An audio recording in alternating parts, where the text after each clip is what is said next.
¿Alguna vez te has preguntado por qué la Biblia comienza tan pronto a hablar de sangre, de muerte y de sacrificio? No como un detalle oscuro o secundario, sino como una línea central que atraviesa toda la historia humana.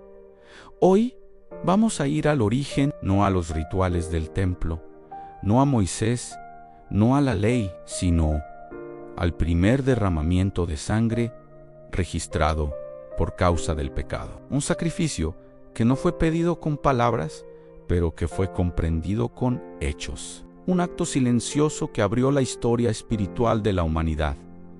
Este es el primer sacrificio. Después de la desobediencia en el huerto del Edén, el mundo cambió para siempre. Adán y Eva no solo perdieron un lugar, perdieron un estado. Antes no conocían la vergüenza, no conocían el miedo, no conocían la muerte. Había inocencia, vivían en una perfecta comunión con su Creador, sin nada que ocultar, sin nada que temer. Pero en el momento en que comieron del árbol del conocimiento del bien y del mal, sus ojos se abrieron y lo primero que vieron fue su desnudez. Esto es crucial, no era una desnudez meramente física, sino espiritual, una exposición interior que jamás habían sentido, la sensación de estar vulnerables, imperfectos, expuestos ante la santidad de Dios, y su reacción fue inmediata, ya que intentaron cubrirse. La Escritura dice que tomaron hojas de higuera y se hicieron delantales. En realidad, no es así, pero esto lo veremos más adelante. Este detalle es profundamente revelador. El primer intento humano de resolver el pecado fue cubrirlo, no eliminarlo. Fue un esfuerzo propio, temporal y frágil, ya que las hojas que se secan, dado su proceso natural, se rompen, se secan y son hojas que no duran. Imagina a estas dos personas aterrorizadas, intentando desesperadamente ocultar su nueva y terrible realidad con lo que tenían a la mano. Un intento de autocorrección, una forma de decir: podemos arreglar esto, podemos cubrir nuestro error. Pero Dios, en su infinita sabiduría y amor, no aceptó ese intento. Y aquí ocurre algo que muchas veces se pasa por alto, un momento que define el resto de la historia bíblica. Génesis nos dice que Dios hizo túnicas de piel para Adán y Eva, y los viste con estas pieles. Escuchemos muy bien aquí un momento. Dice que pieles, no hojas, no tela. Es clara la palabra al decir piel. Eso implica algo inevitable, algo solemne y terrible. Un animal tuvo que morir. Aquí aparece, sin ceremonia, sin altar, sin fuego, sin palabras litúrgicas, el primer sacrificio. La primera muerte causada por el pecado humano no fue la del hombre, sino la de un inocente. La sangre no se menciona explícitamente, pero está implícita de forma absoluta. No hay piel sin muerte, no hay cobertura sin derramamiento de sangre. Este acto establece un principio que recorrerá toda la Escritura como un hilo rojo en la desnudez del pecado.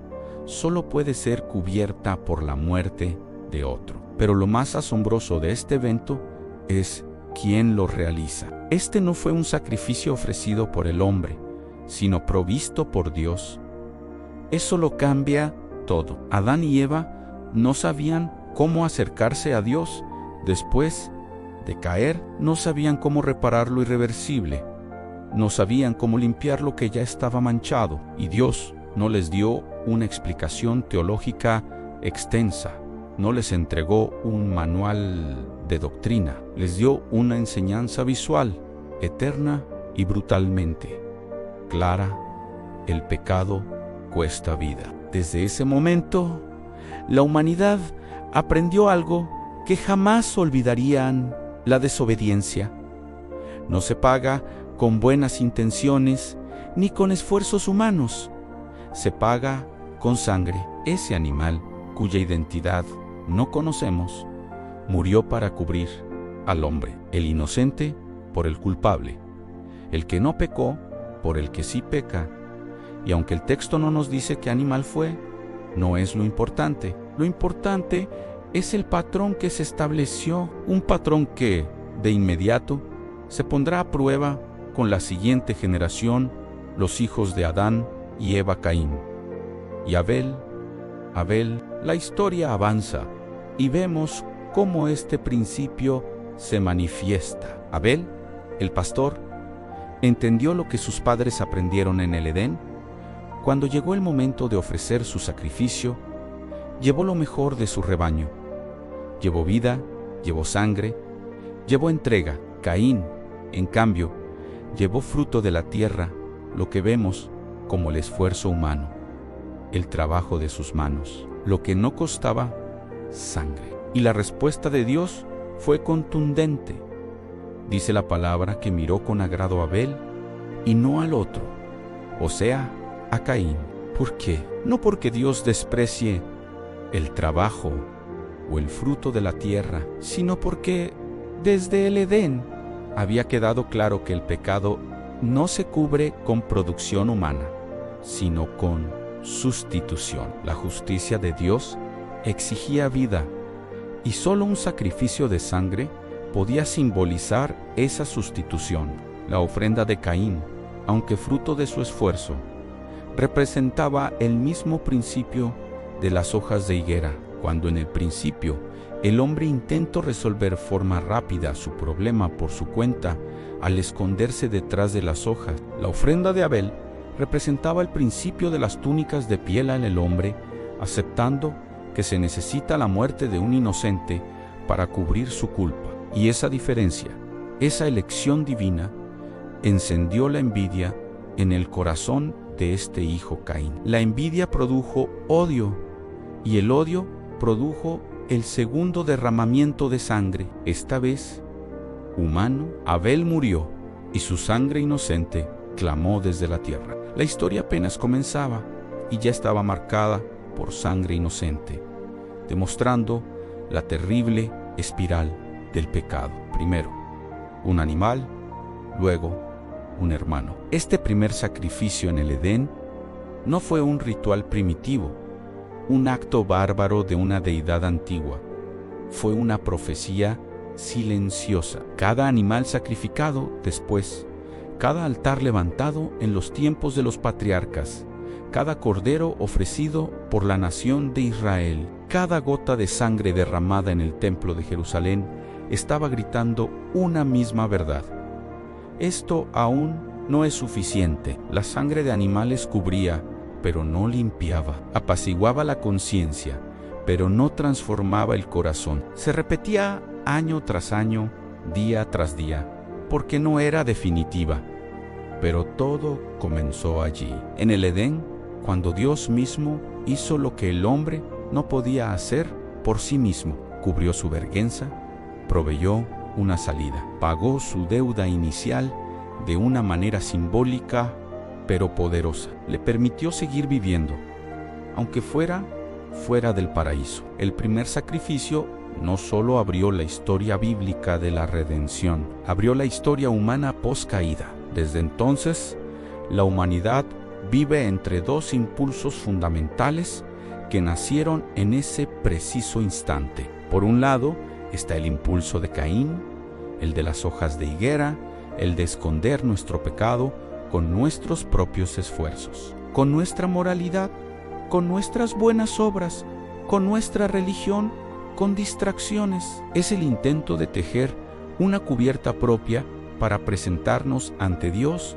y ante los demás. Por otro lado, está el impulso de Abel, el de las túnicas de piel, el de aceptar la cobertura que viene de Dios, aunque cueste la vida de un sustituto. Es reconocer nuestra total incapacidad para salvarnos a nosotros mismos. Ese sacrificio inicial nos enseña que la redención no nace del esfuerzo humano, sino de la iniciativa divina, que el perdón no se negocia, se recibe, y que la vida siempre ha sido el precio. Mucho antes de que existiera un altar de piedra, ya existía un principio de sustitución. Mucho antes de que Moisés recibiera la ley en el Sinaí, ya existía la sangre como medio de expiación. Mucho antes de que se construyera el templo, ya existía el concepto del inocente muriendo por el culpable. La historia de la salvación no comenzó con palabras, con un discurso o una filosofía. Por el contrario, comenzó con sangre. Y desde ese momento, el mundo quedó a la espera del sacrificio que no tendría que repetirse jamás. Un sacrificio que no solo cubriría el pecado, sino que lo quitaría por completo. El primer sacrificio no fue el último, fue solo el inicio, la sombra de una realidad mucho más grande que estaba por venir. Y la sangre que abrió la historia apuntaba, desde el principio de los tiempos, a una que algún día la cerraría. Apuntaba a la sangre del Cordero de Dios, que no solo cubriría, sino que limpiaría para siempre. Y dejando este tema hasta aquí, que de verdad espero que lo hayas entendido. Y si no leo tus inquietudes, solo me queda decirte gracias por acompañarnos en este viaje al origen. Si este mensaje te ha impactado, compártelo y suscríbete para seguir explorando las verdades profundas de la Escritura. Nos vemos en el próximo video.